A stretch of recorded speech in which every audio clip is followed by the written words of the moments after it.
அல்லேலூயா. பாவிகளை ரட்சிக்க கிறிஸ்து இயேசு உலகத்தில் வந்தார். ஆண்டவர் இயேசு கிறிஸ்து இந்த உலகத்திற்கு வந்ததற்கான காரணங்கள் ஒன்றல்ல இரண்டல்ல, நிறைய காரியங்கள் பைபிள்ல எழுதப்பட்டிருக்கிறது.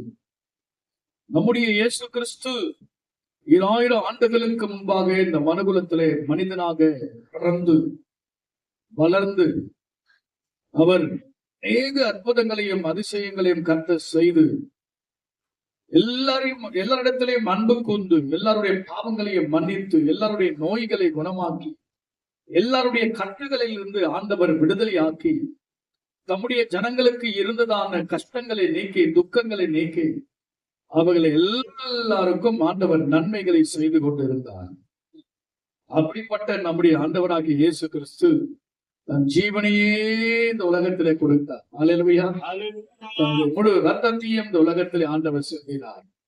மீண்டுமாக நாம் கவனிக்க வேண்டிய மிக முக்கியமான ஒரு காரியம் என்னவென்று சொன்னால், இந்த இடத்துல அப்போஸ்தலனாகிய பவுல் மிக தெளிவாக தம்முடைய ஜனங்களுக்கு அவர் எழுதுகிறார். ஆண்டவராகிய இயேசு கிறிஸ்து இந்த உலகத்திற்கு வந்ததான நோக்கம், அதுல முதல் காரியத்தை நான் உங்களுக்கு சொல்ல விரும்புகிறேன். பாவிகளை ரட்சிக்க கிறிஸ்து இயேசு உலகத்தில் வந்தார். பாவிகளை ரட்சிக்கும்படி மீட்கும்படியாக ஆண்டவர் இயேசு கிறிஸ்து இந்த உலகத்திற்கு வந்திருக்கிறார். ரட்சிப்பு மிக முக்கியமான ஒரு காரியம். இந்த ரட்சிப்பு தான் இந்த உலகத்திலே மனிதனுக்கு ஆண்டவர் கொடுக்கிற மிக பெரிய ஒரு ஆசீர்வாதம். இந்த ரட்சிப்பு யார் கொடுக்கிறாங்க அப்படின்னு பாத்தீங்கன்னா, ஆண்டவராகிய இயேசு கிறிஸ்து இந்த ரட்சிப்பை ஆண்டவர் ஒவ்வொரு மனிதனுக்கும் தேவன் தருகிறார். காப்பாற்றப்படுதல், மீட்கப்படுதல், ஆபத்திலிருந்து மீட்கப்படுதல், ரட்சிக்கப்படுதல், காப்பாற்றப்படுதல், பாவத்திலிருந்து நரகத்திலிருந்து நம்முடைய ஜனங்களை மீட்டு ரட்சிக்கிறவர் என்று சொல்லி எழுதப்பட்டிருக்கிறது. கர்த்தருடைய பிள்ளைகளை, மத்திய சுவிசேஷ புத்தகம் 1ஆம் அதிகாரம் 21வது வசனத்தை சீக்கிரமா படிங்க பார்ப்போம். மத்திய 1:21. அவர் ஒரு குமாரனை பெறுவார், அவருக்கு இயேசு என்று பெயரிடுவாயாக. ஏனெனில் அவர் தமது ஜனங்களின் பாவங்களை நீக்கி அவர் ரட்சிப்பார். அல்லேலூயா. இயேசு என்று சொன்னால் என்ன சொன்னார்? ரட்சகர். அல்லேலூயா. அவர் யாருங்க? ரட்சகர், உலக ரட்சகர், உலகத்தை ரட்சிக்க வந்த உலகத்தினுடைய ரட்சகர். இந்த உலக ரட்சகர் என்று சொன்னால் இயேசுக்கு தான் அது பொருந்தும். இயேசுதான் தம்முடைய ஜனங்களை ரட்சிக்கும்படியாக காப்பாற்றும்படியாக வந்தவர். அந்த பாவத்திலே இருக்கிற ஜனங்களை பாவத்திலிருந்து மீட்கும்படியாக தான் ஆண்டவர் இயேசு கிறிஸ்து வந்ததாக இந்த 1:21 மிக அருமையாக எழுதப்பட்டிருக்கிறது. மத்தேயு 1:21 தமது ஜனங்களினுடைய பாவங்களை நீக்குகிறவர். அல்லேலூயா. இயேசு யாருங்க? நமது ஜனங்களுடைய பாவங்களை நீக்குகிறார். பாவம் அப்ப எங்க இருந்து வந்தது? பாவத்திலிருந்து தான் ஜனங்களை ரட்சிக்க வந்திருக்கிறார் என்று. அதேதான் 1 தீமோத்தேயு 1:15 பாவிகளை ரட்சிக்க. எப்போ மனுஷன் பாவியா மாறினான்? அல்லேலூயா. வேதத்திலே சில காரியங்களை நான் உங்களுக்கு சொல்ல விரும்புகிறேன். ஆதி மனுஷன் பாவம் செய்தான். அல்லேலூயா. ஆதி மனுஷன் என்ன செய்தார்? பாவம் செய்தார். அப்போ பாவம் வந்து முதல் மனிதனாகிய ஆதாமுக்குள்ளதான் அந்த பாவம் வந்தது. முதல் மனிதனுக்குள்ளே பாவம் வந்ததுனாலே அவருடைய சந்ததியில வந்து எல்லாருமே பாவம் செய்தார்கள். எல்லாமே பாவத்திற்குள்ளாய் மாறியது. உலகமே பாவத்திற்குள்ளாய் மாறியது. ஒரு மனுஷன் மூலமாக பாவம் உள்ளே பிரவேசித்தது. அதுதான் எழுதப்பட்டிருக்கிறது. இப்படிப்பட்ட காரியங்களை, சில காரியங்களை நான் உங்களுக்கு சொல்ல விரும்பும். நல்ல கவனிங்க. ரோமருக்கு எழுதின புத்தகம் 3ஆம் அதிகாரம் 23வது வசனத்தை வாசித்தால் நமக்கு நன்றாக தெரியும். பாவிகளை ரட்சிக்க கிறிஸ்து இயேசு உலகத்திற்கு வந்திருக்கிறார். ரோமர் 3:23 படிங்க. எல்லாரும் பாவம் செய்து தேவ மகிமை அற்றவர்களாகி என்று எழுதப்பட்டிருக்கிறது. எல்லாருமே பாவம் செய்ய ஆரம்பிச்சிட்டாங்க. அல்லேலூயா. எல்லாருமே பாவிகள் தான். யாருமே நீதிமானே இல்ல உலகத்தில். இயேசுவை தவிர, தேவனை தவிர நல்லவங்க இந்த உலகத்துல ஒருவரும் இல்ல. தேவன் தான் நல்லவர். அப்போ எல்லாருமே பாவிகளாக தான் இந்த உலகத்துல இருந்தோம். அப்போ ஆண்டவர் வந்ததான நோக்கம் என்ன? பாவிகளை ரட்சிக்கும்படியாக தான் இயேசு கிறிஸ்து உலகத்துல அவர் பிறந்திருக்கிறார். இயேசுடைய பிறப்பு பாவிகளை ரட்சிக்கும்படியாக தான் வந்தார். அப்போ பாவிகள் என்று சொன்னால் என்னன்னா எல்லாருமே பாவிகள் தான். அல்லேலூயா. எல்லாருமே ரட்சிக்கும்படியாக தான் இயேசு கிறிஸ்து இந்த உலகத்திற்கு வந்திருக்கிறார். அதே ரோமர் புத்தகம் 5ஆம் அதிகாரம், திருப்பிக் கொள்ளுங்க. ரோமர் 5ஆம் அதிகாரம் 12வது வசனத்தை வாசிக்க. இப்படியாக ஒரு மனுஷனாலே பாவமும் பாவத்தினாலே மரணமும் உலகத்திலே பிரவேசித்திருப்பாங்க. பாருங்க, ரெண்டு விஷயம் அங்க சொல்லுகிறது. பாவமும் வந்துச்சு, மரணமும் வந்துச்சு. அல்லேலூயா. ஒரே மனுஷனாலே என்னெல்லாம் வந்துச்சு பாருங்க. ஆதி மனுஷனாலே பாவமும் வந்தது, மரணம், இந்த பாவத்தினாலே மரணமும் உலகத்திலே பிரவேசித்தது. அப்ப முழு உலகமே எப்படின்னா மரணத்தை நோக்கிதான் இருக்குது. எப்படி இந்த ஜனங்களை மரணத்திலிருந்து தப்புவிக்க முடியும்? யார் இந்த உலகத்தை, இந்த உலகத்தில் உள்ள மக்களை மரணத்திலிருந்து, பாவத்திலிருந்து தப்புவிக்க முடியும் என்று சொன்னால் ஒருவரால முடியாது. அது யாராலே முடியும்? நம்முடைய கர்த்தராகிய இயேசு கிறிஸ்து என்ன ஒரே தேவனாலதான் முடியும். வேற ஒருவரால இந்த உலகத்தை காப்பாற்றவே முடியவே முடியாது. நம்முடைய ஆண்டவர் தான் பாவத்தை ஜெயித்தவர், மரணத்தை ஜெயித்தவர், எல்லாவற்றையும் ஜெயித்தவர் நம்முடைய ஆண்டவராகிய இயேசு கிறிஸ்து. அப்போ இப்படியாக ஒரு மனுஷனாலே, பாருங்க, அந்த ஒரு மனுஷனாலே பாவமும் வந்துச்சு, பாவத்தினாலே மரணமும் உள்ள வந்துச்சு. அல்லேலூயா. அதான் இந்த பாவத்தின் சம்பளம் மரணம்னு சொல்லுவாங்க. பாவத்தின் சம்பளம் என்னங்க? மரணம். அல்லேலூயா. எழுதப்பட்டிருக்கிறது பாவத்தின் சம்பளம் மரணம். எங்கன்னா 6ஆம் அதிகாரம் 23வது வசனம். ரோமர் 6:23 பாவத்தின் சம்பளம் மரணம். அப்போ ஒரு மனுஷனால என்ன வருது? பாவமும் வந்துச்சு, அந்த பாவத்தின் மூலமாக மரணமும் வந்திருக்கிறது. கர்த்தருடைய பிள்ளைகளே, இந்த பாவத்திலிருந்து ஜனங்களை விடுதலை ஆக்க வேண்டும், மரணத்திலிருந்தும் கர்த்தரை தப்புவிக்க வேண்டும். உலகத்துல எல்லாரும் மறிச்சுட்டாங்க, யாருமே உயிரோடு கூட இந்த உலகத்துல வரல. ஆனா ஒரே ஒருவர் தான் மரித்து அடக்கம் செய்யப்பட்டு 3ஆம் நாள் உயிரோடு கூட மரணத்தையே ஜெயித்து வெளியே உடைத்து கொண்டு வந்தவர் யாருன்னா அவர் தான் நம்முடைய ஆண்டவராகிய இயேசு கிறிஸ்து. ஏன்னா அவரிடத்திலே பாவமும் இல்ல, மரணமும் இல்ல. பாவம் செய்யாதவர் யாருன்னா ஆண்டவராகிய இயேசு கிறிஸ்து ஒருவர் தான். அல்லேலூயா. பாவம் இல்லாத ஆட்டுக்குட்டியானவர்.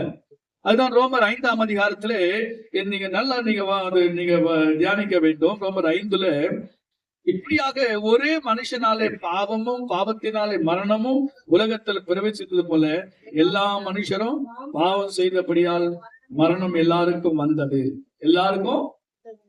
எல்லாரும் ஒரு மனுஷனுக்குள்ளே பாவம் செய்ய எல்லாருக்குள்ள என்ன வந்துச்சு? இப்போ மரணமும் பாவம் எல்லாமே சூழ்ந்து கொண்டது.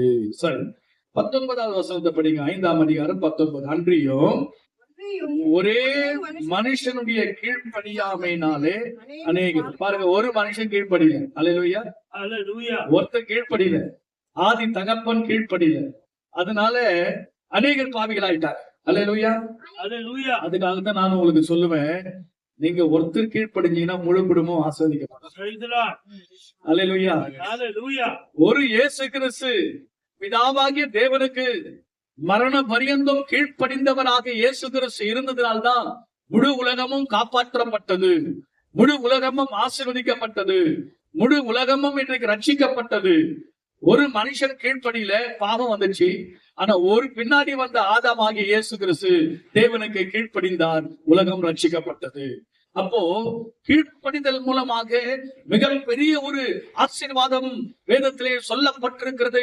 அது யாரிடத்தை நாம் கற்றுக்கொள்ள முடியும்னா நம்முடைய ஆண்டவராகிய இயேசு கிறிஸ்து அவர் கீழ்ப்படிந்தார் என்று எழுதப்பட்டிருக்கிறது.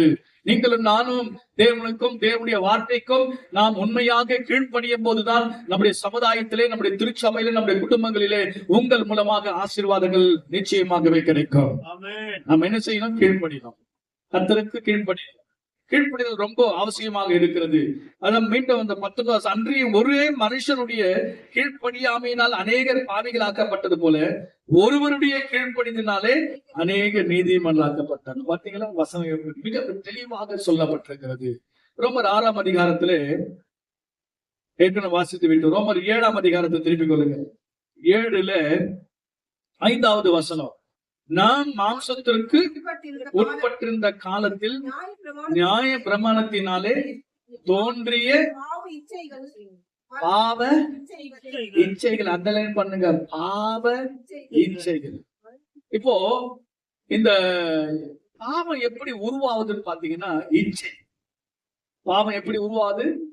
இச்சை. பைபிள்ல அந்த கனி எப்படி இருந்தது? பார்ப்பதற்கு அழகாக இருக்குது. கண்ணுக்கு அழகு. நிறைய பேர் இச்சை அப்படியே பார்வையில கண்ணுல இருந்து அந்த இச்சை வருது. அல்லேலூயா. இச்சை எப்படி வருது? கண்ணுல இருந்து அந்த இச்சை வருது. மாம்சத்தின் மூலமா அந்த இச்சை வருது. தேவனுடைய பிள்ளைகளே, இச்சை தான் கர்ப்பம் தரிக்குது. இச்சையின் மூலமா தான் பாவமே வெளியே வருகிறது. நீங்க இன்னும் 7ஆம் அதிகாரத்துல 7வது வசனம், 7ஆம் அதிகாரம் ஆகையால் என்ன சொல்லுவோம்? நியாயப்பிரமாணம் பாவமோ அல்லவோ? பாவம் என்னதென்று நியாயப்பிரமாணத்தினால் நாம் அறிந்ததனே அன்றி மற்றபடி அறியவில்லை. இச்சையா திருப்பாயாக. பாருங்க, இச்சையா திருப்பாயாக. ஆண்டவர் சொன்னாரு, இச்சையா திருப்பாயாக. தன்னுடைய வீட்டை என்ன செய்யக்கூடாது? வீடு, தன்னுடைய மனைவி, தன்னுடைய பொருளை என்ன செய்யக்கூடாது? இச்சை. தன்னுடைய வீட்டை இச்சையாது. அந்த வீடு ரொம்ப அழகா இருக்கு, அவங்க ரொம்ப அழகா கட்டிருக்கிறாங்க, அவங்க ரொம்ப அழகா இருக்கிறாங்க, அவங்க உடுத்திருக்கிற சேலை ரொம்ப இருக்கு, அவங்க நகை ரொம்ப அழகா இருக்கு. இதெல்லாம் நம்ம இச்சை. இச்சை இச்சையினால்தான் என்ன செய்யுது? பாவம் வருது. தேவனுடைய பிள்ளைகளே, ஆண்டவராகிய இயேசு கிறிஸ்து நமக்காக உலகத்திற்கு வந்திருக்கிறார். பாவத்தை மேற்கொள்ளுகிற ஒரு அனுபவம் நமக்கு வேண்டும். ஆண்டவரே, இச்சையை நான் ஜெயிக்கிறேன், பாவத்தை நான் ஜெயிக்கிறேன். ஆண்டவரே, என்னை ஆயத்தப்படுத்துங்க, என்னை பலப்படுத்துங்க. பாருங்க, அந்த 7வது வசனத்துக்கு கீழே இச்சை பாவம் என்று நான் அறியாமல் இருப்பேனோ?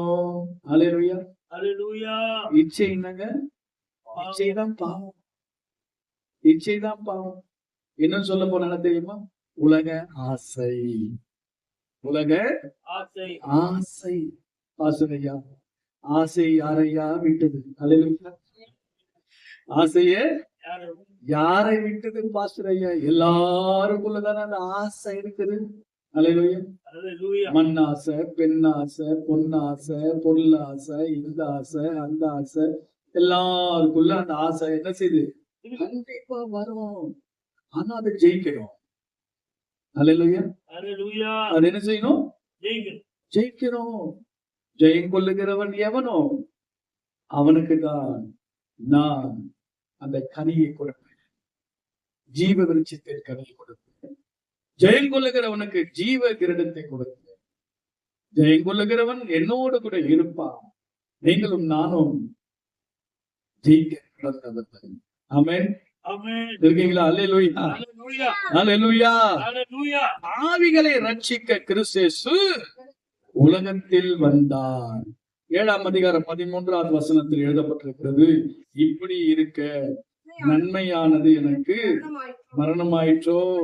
அப்படி இல்ல, பாவமே எனக்கு மரணத்தை உண்டாக்கிறது. பாவத்தின் சம்பளம், பாவத்தின் சம்பளம் மரணம். ஆண்டவர் சொல்லுவாரு அந்த மகளை பார்த்து, மகளே, ஓ இனி பாவம் செய்யாதே, பாவம் செய்யாதே, இனி பாவம் செய்யாதே. ஆண்டவர் அநேக இடத்துல சுகம் கொடுப்பாரு. அவரை தேடி வந்த ஜனங்களுக்கு விடுதலை தருவாரு, காப்பாற்றுவார், உதவி செய்வாரு. அவர் ரொம்ப நல்லவர் நம்முடைய ஆண்டவர் இயேசு கிறிஸ்து. எல்லாருக்கும் தேவனாகிய கர்த்தர். ஏன்னு சொன்னால் பாவம் செய்த மக்களுக்காக தான் இந்த உலகத்திற்கு ஆண்டவர் இயேசு கிறிஸ்து வந்தார். எப்படியாக ஜனங்களை காப்பாற்ற வேண்டும், நரகத்திற்கு ஓடிக்கொண்டிருக்கிற கோடானை கோடி மக்களை காப்பாற்றும்படியாக, அந்த பாவத்திலிருந்து விடுதலையாக்கும்படியாக தான் ஆண்டவராகிய இயேசு கிறிஸ்து உலகத்திற்கு வந்திருக்கிறார். ஆகவே இந்த பாவத்திலிருந்து ஜனங்களை விடுதலையாக்கும்படியாக கடைசியாக அவர் சொன்ன ஒரு வார்த்தை என்ன தெரியுமா? ஓ, இனி பாவம் செய்யாதே. அல்லேலூயா, அல்லேலூயா. ஓ மகளே, இனி பாவம் செய்யாதே. பாவத்திற்கு ஏதுவான காரியங்களிலே தலையிடக்கூடாது. பாவம் செய்ய ஓடக்கூடிய உன் கால்களை என்ன செய்யக்கூடாது? இடம் கொடுக்க கூடாது.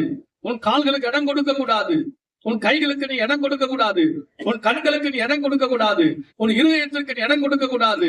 உன் சிந்தனைக்கு நீ இடம் கொடுக்க கூடாது. சிந்தனையினால் அநேகர் பாவையாய் இன்றைக்கு மாறி இருக்கிறார்கள். சிந்தனையை காத்துக் கொள்ள வேண்டும். உங்க மேல இருக்கிற அபிஷேகம் வந்து தேவனுடையது. பரிசுத்த ஆவியானவர் உங்கள் மேல் இருக்கிறார். நீங்கள் பெற்றுக்கொண்ட அந்த அபிஷேகத்தை நீங்கள் காத்துக் கொள்ள வேண்டும். நீங்கள் பெற்றுக்கொண்ட அந்த ரட்சிப்பை நீங்கள் இழந்து போகாதபடிக்கு அந்த ரட்சிப்பை நீங்கள் பாதுகாத்துக் கொள்ள வேண்டும். நீங்கள் பெற்றுக்கொண்ட அந்த பரிசுத்தத்தை நீங்கள் கடைசி வரைக்கும் நீங்கள் பாதுகாத்துக் கொள்ள வேண்டும். அது இழந்து போக கூடாது. அநித்தியமான பாவ சந்தோஷத்திற்காக, அநித்தியமான பாவ சந்தோஷத்திற்காக, தேவனுடைய அநித்தியமான இந்த உலக பொருளுக்காக, அநித்தியமான இந்த பணத்திற்காக, அழிந்து போகிற இந்த பணத்திற்காக, அழிந்து போகிற இந்த பொருளுக்காக, அழிந்து போகிற இந்த காரியங்களுக்காக ஏற பெற்ற உங்களுடைய அபிஷேகத்தை ஒரு நாள் நீங்கள் இழந்து விடவே கூடாது. அல்லேலூயா, அல்லேலூயா, அல்லேலூயா, அல்லேலூயா. மிகவும் கவனமாக நாம் காணப்பட வேண்டும். இயேசு கிறிஸ்து சம்பாதித்து கொடுத்த அந்த ரட்சிப்பு சாதாரணமான இயேசு கிறிஸ்துவினுடைய வெளியேறப்பட்ட ரத்தத்தினாலே நமக்கு அந்த ரட்சிப்பை நமக்கு பெற்று தந்திருக்கிறார். அல்லேலூயா, அல்லேலூயா. எனவே அன்பு கர்த்தருடைய பிள்ளைகளை கேட்டுக்கொண்டிருக்கிற அன்பு சகோதரி சகோதரியே, தேவன் இந்த உலகத்திற்கு வந்ததற்கான நோக்கம் என்ன? பாவிகளை ரட்சிக்க இயேசு கிறிஸ்து உலகத்திற்கு வந்திருக்கிறார். அவன் சொல்லுகிறார், பாவிகளிலே பிரதான பாவி நான் என்று தன்னை ஒத்துக்கொள்ளுகிறார். நான் ஒரு பாவியாக இருக்கிறேன் என்று சொல்லி பவுல் சொல்லுகிறார். எல்லாரும் பாவம் செய்தார்கள், எல்லாரும் பாவிகளாக இருக்கிறார்கள். பாவிகளிலே பிரதான பாவி நான் என்று தன்னை ஆண்டவருக்கு முன்பாக தாழ்த்துகிறதை நாம பார்க்க முடியும். ஆகவே நான் தேவ சமூகத்தில் நாம் வரும்போது, ஆண்டவரே பாவியாக என் மேல் கிருபையாயிரு. 2 மனுஷர்கள் தேவனுடைய ஆலயத்திற்கு சென்று ஜெபிக்க ஆரம்பித்தார்கள். ஒரு மனுஷன் தான் செய்கிறதெல்லாம் சொல்லி காட்டுகிறான். நான் வாரத்தில் 2 நாள் உபவாசிக்கிறேன், என்னுடைய தசமாகலாம் ஆண்டவருக்காக கொடுக்கிறேன், நான் அவனை போல இல்ல, ஆயக்காரனை போல இல்ல, பாவிகளை போல நான் இல்ல, அப்படி எல்லாம் சொல்லுகிறார். ஆனா ஆயக்காரன் ஒருவன் வந்து ஆலயத்துக்கு முன்பாக நின்று கொண்டு அவன் தேவனுக்கு முன்பாக தன்னை தாழ்த்துகிறான். என்ன சொல்லுகிறான்? ஆண்டவரே, பாவியாக்கி என் மேல் என்ன செய்ய, கிருபையாக இருங்க என்று சொல்லி தன்னை பாவி என்று ஆண்டவருக்கு முன்பாக அறிக்கை செய்கிறான். கர்த்தருடைய பிள்ளைகளே, தன்னை எந்த ஒரு மனுஷன் தன் பாவங்களை ஆண்டவருக்கு முன்பாக தெரிவிக்கிறானோ அந்த மனுஷனுக்கு ஆண்டவர் விடுதலை கொடுக்க அவர் வந்திருக்கிறார். பாவத்திலிருந்து விடுதலை, சாபங்களிலிருந்து விடுதலை, அநியாயங்களிலிருந்து ஆண்டவர் விடுதலை கொடுக்கும்படியாக தேவன் வந்தார். தான் செய்த பாவத்தின் நிமித்தம் எந்த ஒரு மனுஷன் மனம் வருந்துகிறானோ அந்த மனுஷனுக்கு நித்திய ரட்சிப்பை ஆண்டவர், நித்திய ஜீவனை கொடுக்க அவர் வந்திருக்கிறார். ஆகவே அன்பு கர்த்தருடைய பிள்ளைகளே, தன்னைத்தானே நீதிமான் என்று நினைத்து கொண்டிருக்கிறவர்களை குறித்து கர்த்தர் சொல்லுகிற ஒரு காரியங்கள். தேவனுடைய பிள்ளைகளே, நாம் தேவனுக்கு முன்பாக பாவிகள் என்பதை நாம் அறிக்கை செய்து, ஆண்டவரே பாவியாக என் மேல் கிருபையாக இரும் என்று சொல்லி நம்மை பார்க்க வேண்டும். ஒரு மகள் வந்தால் ஆண்டவருக்கு முன்பாக அவள் கண்ணீரினாலே இயேசு கிறிஸ்துவின் பாதங்களிலே அவருடைய பாதத்தை நினைத்தாள். தலைமயிரினாலே இயேசுவின் பாதத்தை துடைக்கிறாள். ஏன் சொன்னா, அவள் அழுகிறது எதற்காக அழுகிறன்னா, நான் ஒரு பாவி, நான் ஒரு பாவி, நான் ஒரு பாவி என்று சொல்லி அவள் மனம் வருந்தி அழுகிறதை தான் அந்த இடத்துல சொல்லப்பட்டிருக்கிறது. ஆண்டவரே, என் பாவங்களை மன்னியும் ஆண்டவரே, என்னுடைய அக்கிரமங்களை மன்னியும் ஆண்டவரே, அநேக பாவங்களை நான் செய்திருக்கிறேன் ஆண்டவரே, என் பாவத்தை நிமித்தம் நான் மனம் வருந்துகிறேன், என்னை மன்னியும், என்னை மன்னியும். அல்லேலூயா, அல்லேலூயா. ஆண்டவர் வந்து மனம் திரும்பின ஒரு மனுஷன் நிமித்தம் பரலோகத்திலே மிகப்பெரிய ஒரு சந்தோஷத்தை உண்டாக்குகிறார். கெட்ட குமாரன் இளைய குமாரனுக்கு அந்த காரியம் நம்ம கதை நமக்கு நல்லா தெரியும் பைபிள்ல. அந்த சத்தியம் தன்னுடைய பாவத்தை உணர்ந்து அவன் இந்த பாவத்திலிருந்து விடுதலை பெற்று ஆண்டவர், அவன் இளையகுமார் கடைசியாக அப்பா கிட்ட வரும்போது என்ன சொல்ல தெரியுமா? அவன் உணரும் போது, ஆண்டவரே, வரத்துக்கு விரோதமாக உமக்கு விரோதமா நான் பாவம் செய்தேன். அல்லேலூயா, அல்லேலூயா, அல்லேலூயா. அல்லேலூயா. பரத்துக்கு விரோதமாகவும் உமக்கு விரோதமாகவும் நான் பாவம் செய்தேன் என்று தன் அறிக்கை செய்கிறார். பாருங்கள், எந்த மனுஷனுக்கு அப்பா வீட்டுல போக முடியும் தெரியுமா? நான் பாவி, அப்பா வீட்டுல போறது எனக்கு தகுதி இல்லை நினைச்சிருந்தான். ஆனா பாவத்தை உணர்ந்துட்டான். உணர்ந்து பாவத்தை அறிக்கையும் செய்துட்டான். அப்படிப்பட்டவன் ஆண்டவரை தேடி போகும்போது ஆண்டவர் அவனுக்கு முன்பாக ஓடி போய் அவனை கட்டி அணைக்கிறார். யாரை கட்டி அணைக்கிறார் தெரியுமா? எந்த மனுஷன் தன்னை பாவி என்று ஒத்துக்கொள்ளுகிறானோ அந்த மனுஷனை ஆண்டவர் கட்டி அணைப்பார், அவனை ஒத்த கொடுப்பார். அல்லேலூயா, அல்லேலூயா. உங்களுக்கு எத்தனை பேருக்கு புரியுது? பவுல் பாவிகளில் பிரதான பாவி நான் என்று சொல்லுகிறார். ஏன்? நான் தெரியாமல் அந்த பாவத்தை செய்து விட்டேன். ஆண்டவரை பற்றி எனக்கு தெரியாது, ஆண்டவரை நான் கேள்விப்படவில்லை, ஆண்டவரை எனக்கு அறியாதிருந்த நாட்களிலே நான் இப்படிப்பட்ட பாவங்களை செய்தபடினாலே ஆண்டவருக்கு முன்பாக நான் இரக்கம் பெற்றேன் என்று சொல்லுகிறார். அல்லேலூயா, அல்லேலூயா, அல்லேலூயா. அல்லேலூயா. பாவிகளை ரட்சிக்க கிறிஸ்து இயேசு உலகத்திற்கு வந்தார். 1 கொரிந்தியர்ல நீங்கள் வாசிக்கும் போது 1 கொரிந்தியர் 10ஆம் அதிகாரத்தை திருப்பிக் கொள்ளுங்க. 6வது வசனத்தை சீக்கிரம் படிக்க. 1 கொரிந்தியர் 10ஆம் அதிகாரம் 6வது வசனம். அவர்களை இச்சித்தது போல பொல்லாங்கானவைகளை இச்சியாதபடிக்கு இவைகளை நமக்கு திருஷ்டாந்தங்களாக இருக்கிறது. பைபிள்ல அநேக காரியங்கள், நன்மை தீமைகளை ஆண்டவர் எழுதி வைத்திருக்கிறார். திருஷ்டாந்தமாக தேவன் நமக்காக எழுதி வைத்திருக்கிறார் என்று வேதம் நமக்கு தெளிவாய் சொல்லுகிறது. எனவே கேட்டுக்கொண்டிருக்கிற அன்பு கர்த்தருடைய பிள்ளைகளே, இச்சை, இந்த இச்சையின் மூலமாக தான் என்ன வருகிறது? பாவம் உள்ளே வருகிறது. முதலாவது உன்னுடைய மாம்சத்தையும் உன்னுடைய கண்களின் இச்சை, ஜீவனத்தின் பெருமை, இந்த பாவத்திற்கு நீங்கள் இடம் கொடுக்கவே கூடாது. அன்பு கர்த்தருடைய பிள்ளைகளே, நல்லா கவனிக்கணும். இச்சை, ஆசா பாசங்களை குறித்து நீங்கள் கவனமாக இருக்க வேண்டும். பலவிதமான ஆசைகள் உள்ளத்திலே வரும். நீங்கள் அதை அடக்கி ஆள வேண்டும். ஒவ்வொன்றையும் நாம் அடக்கி ஆளக்கூடிய அபிஷேகத்தை நாம் கொள்ள வேண்டும். அங்கதான் எழுதப்பட்டிருக்கிறது, நீங்கள் அவர்கள் இச்சித்தது போல நீங்களும் இச்சிக்க கூடாது. எதையெல்லாம் அவர்கள் இச்சித்தார்கள் என்று வேதம் சொல்லுகிறது.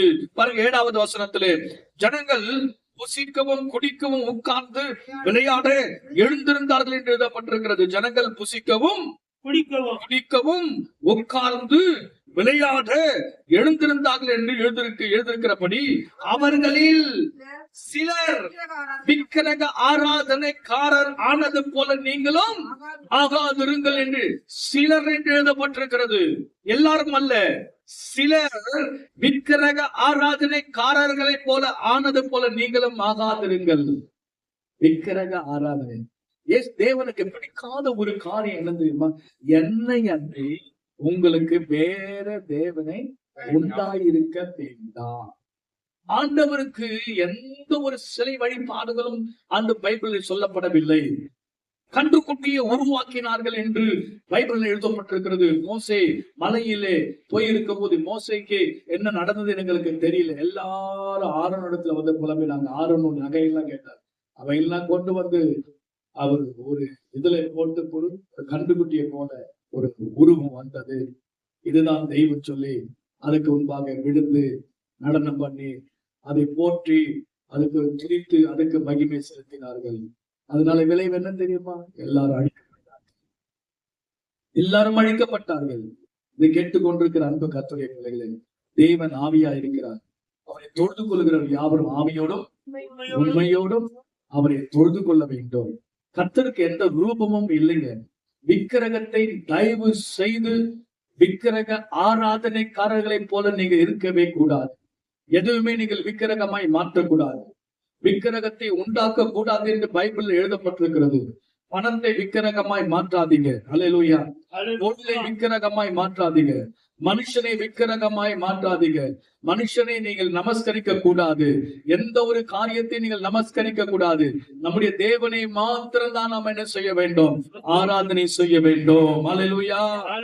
பாருங்க, அடுத்த 8வது வசனம். அவர்களில் சிலர் பேசித்தனம் பண்ணி ஒரே நாளிலே 23,000 பேர் விழுந்து போனார்கள்.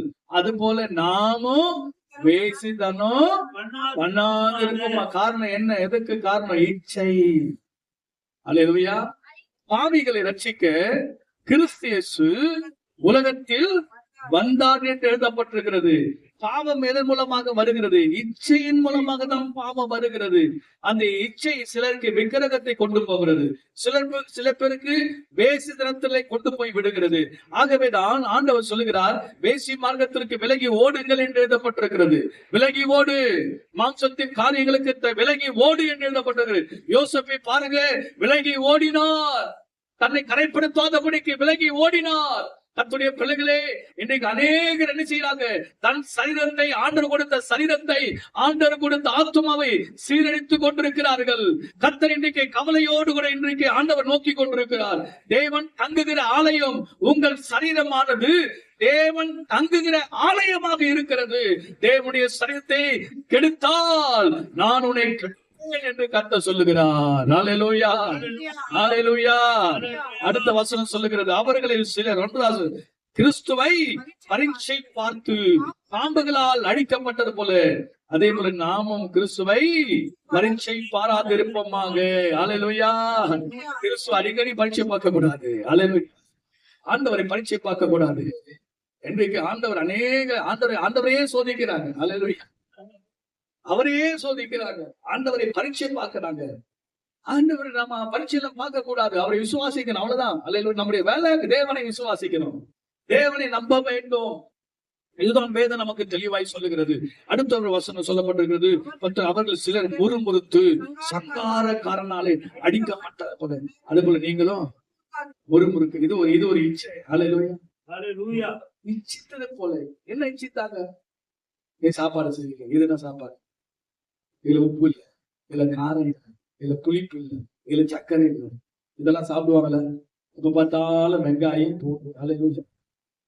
இந்த மல்லி, இது தவிர வேற எதுவும் இல்லை. ஒரு கறி இல்ல, ஒரு முட்டை இல்ல, ஒரு மீன் இல்ல. நிறைய பேர் என்ன தெரியுமா, டெய்லியும் கறி சாப்பிடும், அல்லேலூயா. டெய்லியும் மீன் சாப்பிடும், தொண்டையில கத்தி வைக்கும். பைபிள் வசனம் சொல்லுது, போஜன பிரியனாயிராது, போஜன பிரியனாயிராது. பைபிள் வசனம் சொல்லுது. சாப்பிடுங்க, சாப்பிடுறது தப்பு இல்லைங்க, சாப்பிடக்கூடாதுன்னு ஆண்டவர் சொல்லல. சாப்பிட்டாதான் மனுஷன் உயிர் வாழ முடியும். ஆனா அந்த இச்சை கூட எப்ப பார்த்தாலும் கறி கறி கறி, அத ஒரு வெறி. அல்லேலூயா. இதுதான் இருக்கக்கூடாது, இதுதான் இருக்கக்கூடாது. ஒரு வெண்டைக்காய் சாப்பிடு, அல்லேலூயா. ஒரு காய்கறி சாப்பிடு, ஒரு பாவக்காய் சாப்பிடு. ஐயோ, பாவக்காய் பார்த்தா கசப்பு, அது பார்த்தா எனக்கு வெறுப்பு. அல்லேலூயா. நான் உங்களுக்கு சொல்றேன், இச்சை ஆதாரத்துல ஒரு கட்டுப்பாடு வைத்துக் கொள்ளுங்க. அளவோடு கூட அதுல ஒரு இச்சை. ஆண்டவருடைய பிள்ளைங்க அப்படி இருக்கவே கூடாது. பாவிகளை ரட்சிக்க கிறிஸ்து இயேசு உலகத்தில் வந்தார். ஒரு அலையில சொல்ல மாட்டீங்க? ஹல்லேலூயா, ஹல்லேலூயா. தன் பாவங்களை மறைக்கிறவன் ஆண்டவருக்கு முன்பாக பாவத்தை மறைக்கவே கூடாது. பாவத்தை மறைக்க, டாக்டர் கிட்ட வியாதியை மறைக்க கூடாது. அல்லேலூயா. டாக்டர் கிட்ட என்ன கூடாது? வியாதியை மறைக்க கூடாது. போலீஸ்காரர்கிட்ட நடந்ததை மறைக்க கூடாது. நீதிபதி கிட்ட உண்மையை சொல்லிடணும். அல்லேலூயா. இவங்களே இப்படி இருந்தா அவர் எப்படி பண்றவர்? அல்லேலூயா.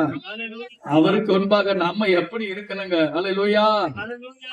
பாவங்களை மறைக்கிறவன் வாழ்வன். நம்முடைய தேவன் பாவத்திலிருந்து விடுதலை கொடுக்கதான் வந்து, உன்னை காப்பாத்ததான் ஆண்டவர் வந்திருக்காரு.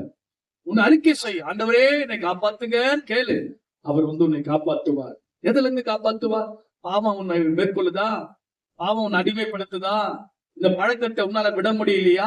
இயேசுவின் நாமத்திலே இன்றைக்கு ஆண்டவர் இந்த பழக்கத்துல இருந்து உனக்கு விடுதலை தருகிறார். இந்த கெட்ட வழக்கத்துல இருந்து இயேசுவின் நாமத்திலே நீ ஆண்டவருக்கு முன்பாக முழங்கால் பண்ணிட்டு, ஆண்டவரே இதுல இருந்து எனக்கு விடுதலை தாங்க கேளு. அந்த இளைய குமாரன் எப்படி, ஆண்டவரே நான் பாவம் செய்தேன், பாவங்களை மன்னியும். பாவிகளை ரட்சிக்க கிறிஸ்து இயேசு உலகத்திற்கு வந்தார். உன்னையும் ரட்சித்ததை காப்பாற்றிக் கொள்ளவராக ஆமென் சொல்லுங்க. அல்லேலூயா. ஆமென். ஹalleluya. அடுத்ததாக 1 யோவான் 3ஆம் அதிகாரம் கடைசி 1 யோவான் 3ஆம் அதிகாரம் கர்த்தருடைய பரிசுத்த நாமத்திற்கு மகிமை. 8வது வசனத்தை வாசி. பாவம் செய்கிறவன் பிசாசினால் உண்டாயிருக்கிறான். ஏனெனில் பிசாசானவன் ஆதி முதல் பாவம் செய்கிறான். பிசாசினுடைய கிரியைகளை அழிக்கும்படியே தேவனுடைய குமாரன் வெளிப்பட்டார். இயேசு கிறிஸ்து எதற்காக இந்த உலகத்திற்கு வந்தார்னா, பிசாசுடைய கிரியைகளை அழிக்கும்படிக்கே தேவனுடைய குமாரன் இயேசு இந்த உலகத்திற்கு வந்தார் என்று எழுதப்பட்டிருக்கிறது. என்ன கிரியைகள்னா பிசாசுடைய கிரியைகள். இந்த பிசாசுடைய கிரியைகள் எப்படிப்பட்டதுன்னு சொல்லி நீங்க பாத்தீங்கன்னா, அது நல்ல கிரியைகளே கிடைக்காது. அது பிசாசுடைய கிரியைகளை நீங்கள் கவனிக்கும் போது அந்த கிரியை யாரெல்லாம் செய்கிறார்களோ அது எங்க கொண்டு போனா கடைசியா உன்னை எரிகிற அக்னி கடல்ல கொண்டு போய் உன்னை தள்ளிடும். இந்த பிசாசுடைய கிரியைகள் எல்லாமே ரொம்ப டேஞ்சரஸ், ஆபத்தான ஒரு காரியங்கள். இப்படிப்பட்ட கிரியைகளை ஆண்டவராகிய தேவன் அழிக்கும்படியாக தான் இந்த உலகத்திற்கு வந்திருக்கிறார். இந்த பிசாசுடைய கிரியைகள் என்னென்ன காரியங்கள் என்று சொல்லி பைபிள்ல எழுதப்பட்டிருக்கிறது பிரியமானவர்களே. அல்லேலூயா. ஹalleluya. இந்த கிரியைகளை குறித்து என்ன சொல்லுகிறது அப்படின்னு பாத்தீங்கன்னா, 12வது வசனத்திலே பொல்லாங்கானால் உண்டாயிருந்து தன் சகோதரனை கொலை செய்த காயினை போல இருக்க வேண்டாம். அவன் எது நிமித்தம் அவனை கொலை செய்தால் தன் கிரியைகள் பொல்லாதவைகள். கிரியைகள் எப்படி இருக்குது? பொல்லாதவைகள். பொல்லாத கிரியைகள். இந்த பொல்லாத கிரியைகள் யார் நடப்பிக்கிறார்னா, சாத்தான் உள்ளே வந்து உனக்குள்ளே கோபத்தை உண்டாக்குகிறான். கோபம் வருது அப்படின்னு சொன்னார் டேஞ்சர். ரொம்ப நீங்க ஜாக்கிரதையா இருக்கணும். இந்த கோபத்தை நீங்கள் அடக்க வேண்டும். நிறைய பேருக்கு கோபம் படுறது நல்லது நினைக்கிறாங்க. ஆனா அந்த கோபம் பாவத்திலே கொண்டு போயிடும். அல்லேலூயா. ஹalleluya. கோபம் என்ன செய்யும்? கொண்டு போய் பாவத்திலே நிறைய பேர் கோபம் கொஞ்ச நேரம் அதிக கோபப்பட்டதுனால தான் பாஸ்டர் இது நடந்துச்சு. கோபத்தை அடக்குங்க. கோபப்படாதீங்க. கோபம் வந்தால் என்ன செய்யக்கூடாது? பாவம் செய்யக்கூடாது என்று வாசிக்கிறோம். தேவனுடைய பிள்ளைகளே, ஆத்திரம், எரிச்சல் எல்லாம் யாருது? யாருடைய சரக்கு? சாத்தானுடைய சரக்கு. எரிச்சலை கொடுக்கிறது யாரு? சாத்தான். மற்றவங்களை பார்த்தா எரிச்சல், அவங்கள பார்த்தா எரிச்சல், இவங்களை பார்த்தா எரிச்சல். ஏமா ஆண்டவர் யாராவது பார்த்து எரிச்சல் பட்டாரா? எரிந்து விழுந்தாரா? இல்லையே. எந்த மனுஷனை ஆண்டவர் எரிந்து விடவே இல்லையே. அத்துடைய பிள்ளைகளே, இன்றைக்கு நாம் நன்றாக சிந்திக்க வேண்டும். கொல்லாத காரியங்கள் உனக்குள் வருகிறதா? சகோதரனை வெறுக்கிறியா? சகோதரியை வெறுக்கிறியா? கோபம் வருதா? எரிச்சல் வருகிறதா? பொறாமை வருகிறதா? இன்றைக்கு வேண்டாத தீய காரியங்கள் மற்றவர்களை குறித்து நமக்கு தீய காரியங்களை யோசித்துக் கொண்டிருக்கிறோமா? இப்படிப்பட்ட பொல்லாத கிரியைகள் உனக்குள் இருந்தா இயேசுவின் நாமத்திலே ஆண்டவருடைய சமூகத்தை அறிக்கை செய். அல்லேலூயா. ஹalleluya. பொல்லாத கிரியைகள், கொலை, கொள்ளை, விபச்சாரம், வேசித்தனம், இச்சை, இதெல்லாம் யாருடைய சரக்கு? சாத்தானுடைய சரக்கு. கவனமா இருக்கணும். பிரைஸ் எல்லாம் சொல்லுங்க. அல்லேலூயா. இருக்கீங்களா எல்லாரும்? ஹalleluya. அல்லேலூயா. ஹalleluya. இந்த பொல்லாத கிரியைகளை குறித்து கலாத்தியர் 5ஆம் அதிகாரம் 19ஆம் வசனத்தை சீக்கிரம் படிங்க பார்க்கலாம். கலாத்தியர் புத்தகம் 5ஆம் அதிகாரம் 19ஆம் வசனம். மாம்சத்தின் கிரியைகள் வெளி அரங்கமாக இருக்கின்றன. அவையாவன விபச்சாரம், வேசித்தனம், அசுத்தம், காமவிகாரம், விக்கிரக ஆராதனை, பில்லி சூனியம், பகைகள், விரோதங்கள், வைராக்கியங்கள், கோபங்கள், சண்டைகள், பிரிவினைகள், மார்க்க பேதங்கள், பொறாமைகள், கொலைகள், வெறிகள், களியாட்டுகள் முதலானவைகள் தான் சாசுடைய சரக்கு. அல்லேலூயா. ஹalleluya. எத்தனை இருக்கு மொத்தம்? ஒன்று என்ன? விபச்சாரம் 17 19. விபச்சாரம், வேசிதனம், அசுத்தம், காமவிகாரம், விக்கிரக ஆராதனை, பில்லி சூனியம், பகைகள், விரோதங்கள், வைராக்கியங்கள், கோபங்கள், சண்டைகள், பிரிவினைகள், மார்க்கப்பேதங்கள், பொறாமைகள், கொலைகள், வெறிகள், களியாட்டுகள் முதலானவைகள், இப்படிப்பட்டவைகள் செய்கிறவர்கள் தேவனுடைய ராஜ்யத்தை எங்க வர முடியாது. இதெல்லாம் என்ன கிரியைகள்? பொல்லாத கிரியைகள். இந்த பொல்லாத கிரியைகள் உனக்குள் இருந்தால் நீங்கள் தேவனுடைய ராஜ்யத்திற்குள்ள பிரவேசிக்க முடியாது, பரலோகத்திற்கு வர முடியாது. ஆகவேதான் ஆண்டவராகிய தேவன் இந்த கிரியைகளை அழிக்க முடியாத ஆண்டவராகிய இயேசு கிறிஸ்து உலகத்திற்கு வந்திருக்கிறார். அல்லேலூயா. அல்லேலூயா. தீய கிரியைகள், அசுத்த கிரியைகள், பொல்லாத கிரியைகளை அழிக்கும்படியாக தான் நம்முடைய ஆண்டவராகிய இயேசு கிறிஸ்து இந்த உலகத்திலே வந்திருக்கிறார். நாம் என்ன செய்யணும்? 1 யோவான் 3ஆம் அதிகாரம் 18வது வசனத்தை வாசி. என் பிள்ளைகளே, வசனத்தினாலும் நாவினாலும் அல்ல, கிரிகளினாலும் உண்மையினாலும் அன்பு கூற கடவோம். என்ன சொல்றாரு? கிரியைகளினால அன்பு கூற கடவோம் அப்படின்னு சொல்றாரு. என் பிள்ளைகளே, வசனத்தினாலும், வசனத்தை மாத்திரம் சொல்லிட்டா போதுமா? அல்லேலூயா. அல்லேலூயா. வசனத்தை மாத்திரம் பேசிட்டா போதுமா? என்ன செய்யணும்? கிரியை. சரி, வாயில நாவினால மட்டும் பேசிட்டா போதுமா? நாக்குல வாயில நல்லா பேசிட்டா மட்டும் போயிடுமா? நம்ம பேசிட்டு அவங்க பசி ஆறிடுமா? அல்லேலூயா. அல்லேலூயா. இயேசு கிறிஸ்துவிடம் 3 நாள் பிரசங்கம் பண்ணாரு. மலை பிரசங்கத்துல பிரசங்கம் முடிந்தது. போகும்போது சும்மா அனுப்பிட்டாரு? இல்லை. என்ன செய்தாரு? அவங்களுக்காக மனதுருகினார். அவங்களுக்கு ஏதாவது ஒரு நன்மை செய்யணும்னு நினைச்சாரு. அவங்களுக்கு ஆதாரம் கொடுக்கணும்னு நினைச்சாரு.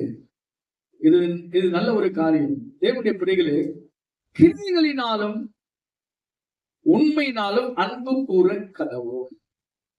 அல்லேலூயா. அல்லேலூயா. கிரியைகள் என்பது நம்முடைய செய்கைகள். பேசுறது 2வது விஷயம், பேசாத செய்தி. அல்லேலூயா. அல்லேலூயா. சில பேர் சொன்னா, பாஷா நான் அதை செய்யறேன் இதை செய்யறேன், ஆனா செய்ய முடியும். அல்லேலூயா. கிரியைகளினாலும் உண்மையினாலும் என்ன செய்யணும்? அன்பு கூற கடவோம். கிரியைகளிலே நாம் செய்து காண்பிக்க வேண்டும். தேவன் இதுதான் கத்த விரும்புகிறார். ஆகவே நாம் என்ன செய்யணும்? 1 பேதுரு 5ஆம் அதிகாரம் 9வது வசனத்தை வாசி. 1 பேதுரு 5:9. தெளிந்த புத்தி உள்ளவர்களாக இருங்கள், விழித்திருங்கள், ஏனெனில் உங்கள் எதிராளியாக பிசாசானவன் கெர்ச்சிக்கிற சிங்கத்தின் போல எவனை விழுங்கலாம் என்று வகை தேடி சொல்லிட்டு விசுவாசத்தில் உறுதியாயிருந்து அவனுக்கு எதிர்த்து நில்லுங்க. விசுவாசம் என்ன செய்யுங்க? எதிர்த்து நில்லுங்க. இடம் கொடுத்துடாதீங்க. சாத்தானுக்கு என்ன செய்யாதீங்க? இடம் கொடுக்காதீங்க. பிசாசு யாருன்னா ஆதி முதல் கொண்டு போய் பேசுகிறவன். அல்லேலூயா. பிசாசானவன் யாருங்க? ஆதி முதல் கொண்டு செய்கிறான், பொய் பேசுறான். இது நல்ல கிரியா துர்க்கிரியா? துர்க்கிரிய, பொல்லாத கிரிகள். பொய் பேசக்கூடாது. அல்லேலூயா. இப்படிப்பட்ட காரியங்கள் இருந்து நம்ம சாத்தானை என்ன செய்யணும்? ஜெயிக்கணும். யாக்கோபின் நிருபம் 4ஆம் அதிகாரம் 7வது வசனம். ஆகையால் தேவனுக்கு கீழ்ப்படிந்திருங்கள், பிசாசுக்கு எதிர்த்து நில்லுங்கள், அப்பொழுது அவன் உங்களை விட்டு ஓடி போவான். அல்லேலூயா. அல்லேலூயா. அடுத்ததாக ஆண்டவராகிய இயேசு கிறிஸ்து ஏன் இந்த உலகத்துக்கு வந்தார்னா, பாவிகளை ரட்சிக்க இயேசு கிறிஸ்து உலகத்திற்கு வந்தாரு. 2வதாக பிசாசுடைய கிரிகளை அழிக்கும்படிக்கு இந்த உலகத்திற்கு வந்திருக்கிறாரு. 3வதாக 1 யோவான் 3ஆம் அதிகாரம் 5வது வசனத்தை சீக்கிரம் படிங்க. அவர் நம்முடைய பாவங்களை சுமந்து தீர்க்க வெளிப்பட்டார் என்று அறிவீர்கள். எதற்கு வெளிப்பட்டார் இயேசு கிறிஸ்து? நம்முடைய பாவங்களை சுமந்து தீர்க்க வெளிப்பட்டார். நம்முடைய பாவங்கள் எல்லாம் சுமந்து தீர்க்க வெளிப்பட்டார். நம்முடைய பாவம் எல்லாம் இருக்குல்ல, ஆதியிலிருந்து பாவம், அந்த பாவத்தை எல்லாம் மூட்டை கட்டி சமுத்திரத்தின் ஆழத்திலே ஆண்டவர் போட்டார். அல்லேலூயா. உங்க பாவத்துல மூட்டை கட்டியாச்சா இல்லையா? கட்டியாச்சு. அல்லேலூயா.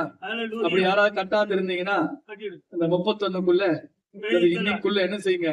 மூட்டை கட்டி ஏசப்பா கிட்ட பாதத்தை கொண்டு போய், ஆண்டவரே இதெல்லாம் நான் செய்த பாவம்ப்பா, இதெல்லாம் உங்க பாதத்தை வச்சுட்டேன், இதெல்லாம் இனி என்ன தொடக்கூடாது, நான் விட்டுறேன். புது வருஷம் வரப்போது, நான் புது மனுஷனா வாழ விரும்புறேன். பழவைகள்லாம் ஒழிந்து போய் நான் புதிய மனுஷனா வாழணும். நான் பழைய ஆளா கிடையாது. நான் பழைய ஆள்ல இருந்து வெளியே வந்துட்டேன். இன்னைக்கு பாவத்தின் தோஷம், எங்க வீட்டுல இருக்கிற தோஷம் எல்லாம் வெளியே போகணும். எங்க வீட்டுக்குள்ள இருக்கிற அந்த தோஷம் எல்லாம் இயேசுவின் நாமத்து வெளியே போனோம். எனக்குள்ள இருக்கிற அந்த தோஷம் எல்லாம் இயேசுவின் நாமத்து வெளியே போனோம். இப்படிப்பட்ட பாவங்களை நிறைய இருக்குது. இதெல்லாம் பாவத்தை எல்லாம் மூட்டை கட்டி எல்லாம் எங்க கொண்டு போடணும்?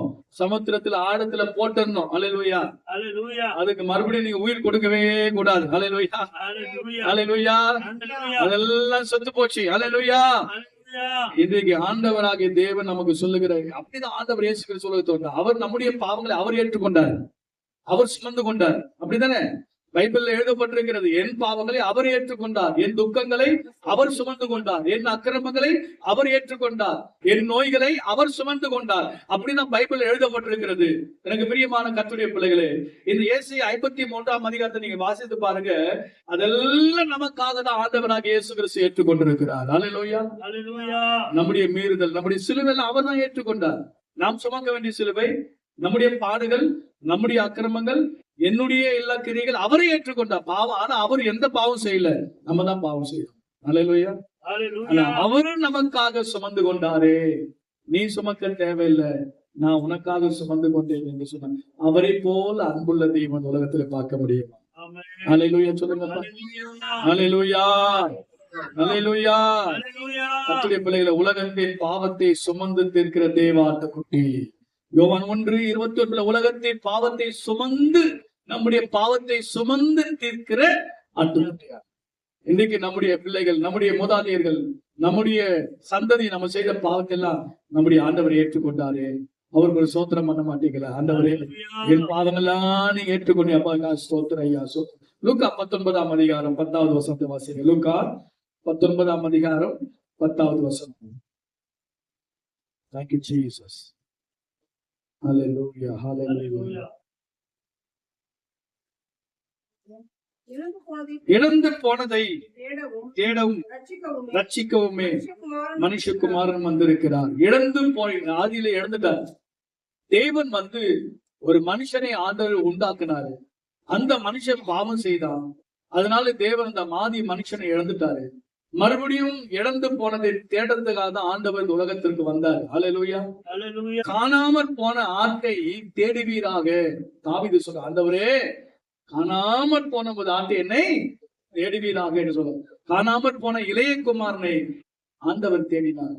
இன்றைக்கு நம்முடைய ஆண்டவராகிய இயேசு கிறிஸ்து ஒவ்வொரு மனுஷனை தேடி கொண்டிருக்கிறார். அல்லேலூயா. Hallelujah. ஆதி மனுஷனை அந்த ஏதேன் தோட்டத்திலே தேடி வந்தார். ஆதாமே, ஆதாமே, நீ எங்கே இருக்கிறாய்? எங்கே இருக்கிறாய்? சகேவு என்று ஆண்டவர் கூப்பிட்டார். அவன் எங்கே ஒரு இடத்துல ஒளிந்து கொண்டிருக்கிறான். சகேவு. ஆதி மனுஷன் ஆதாம் ஒளிந்து கொண்டிருந்தான் இலைகளுக்குள்ளே. இந்த மனுஷன் காட்டத்தி மரத்தினுடைய இலைகளுக்குள்ளே இவனும் ஒளிந்து கொண்டிருக்கிறார். ஆகவே தான் ஆண்டவராகிய இயேசு கிறிஸ்து இப்படிப்பட்ட மனிதனை தேடி வருகிறார். சகேவே, இறங்கி வா, உன் வீட்டுக்கு நான் தங்க வேண்டும் என்று கர்த்தர் சொல்கிறார். உலக ஜனங்கள் சொல்லுகிறார்கள், பாவியான மனுஷனத்தை தங்கமணி போகிறேன். பாவி, இழந்து போன அந்த ஆத்துமாக்களை தேடலாம் ஆண்டவராகிய இயேசு கிறிஸ்து இன்றைக்கும் அவர் தேடி அலைந்து கொண்டிருக்கிறார். அல்லேலூயா. தெருவாக, வீதி வீதியாக, நகர நகரமாக, கிராம கிராமமாக, பட்டி தொட்டி எல்லா இடங்களிலும் ஆண்டவரை பற்றி சொல்லக்கூடிய ஊழியக்காரர்களை ஆண்டவர் ஏவி அனுப்பி கொண்டே இருக்கிறார். தேவனுடைய வசனங்களை பிரசங்கம் பண்ணி கொண்டிருக்கிறாங்க. எப்படியாகிலும் ரட்சிக்கப்பட்டு சபைக்கு வர வேண்டும் என்ற ஆண்டவருடைய ஆதங்கம், அவருடைய வருத்தப்பட்டு பாரம் சுமக்கிறவர்கள் எல்லா இடத்திலும் அப்படி எல்லாரும் கண்களை மூடி நாம் ஜெபிக்கிறோம். ஹல்லேலூயா. ஹல்லேலூயா. ஹல்லேலூயா. நம்முடைய ஆண்டவராகிய இயேசு கிறிஸ்து ஏன் வந்தார்? கர்த்தருடைய பிள்ளைகளை பாவிகளை ரட்சிக்க இயேசு கிறிஸ்து உலகத்திற்கு வந்திருக்கிறார். நாம் ஜெபிக்கிறோம்.